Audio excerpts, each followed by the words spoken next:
Hey guys, welcome back. Today we're going to take a look at the Ryobi lithium high pressure inflator kit. You're also going to find out today that sometimes I'm not very smart. This was an impulse purchase for me as I was in my local Home Depot and I saw this thing on sale for 30 bucks. And I thought this would be a great little compact tool to take on road trips or store on the motorcycle. When I looked at the package, my eyeball saw inflates 100 pounds of air. Great.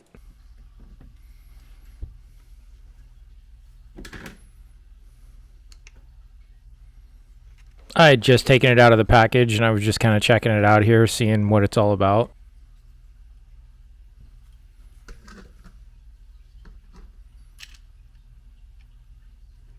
Neat little compartment to hold the adapters for like a soccer ball and whatever else this black thing is.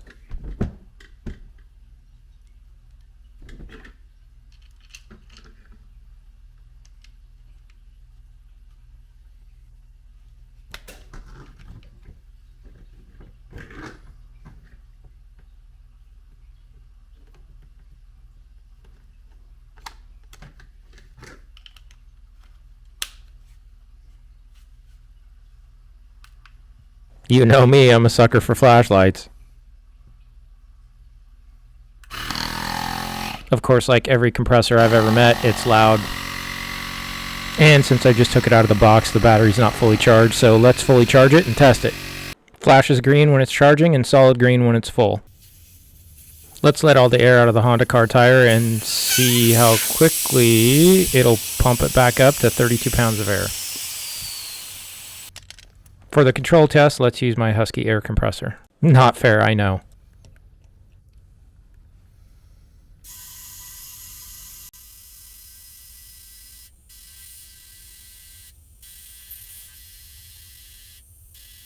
£32.5 in 30 seconds. For the video test with the little Ryobi compressor, I sped this video up by 32 speed.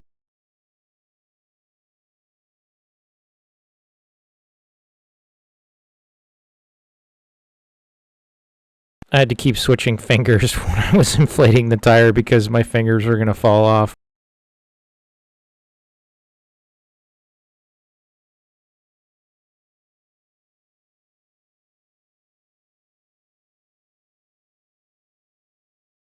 The battery finally gave up at just over 16 minutes. I'm not sure at what minute I was thinking something was wrong, but I was thinking something was wrong. That's it. 29.5. Well, that sucks. I decided I was going to return it, so I packaged it back up, and that's when I noticed this. So basically, this thing is made for balls, bicycle tires, water toys, and mattresses. So if you're going to use it for that sort of thing, then definitely this thing gets a green thumbs up. But if you're looking to do something automotive-wise, look elsewhere because this is not the tool for you. Thank you so much for your time you took to watch this. I'll see you guys in the next one.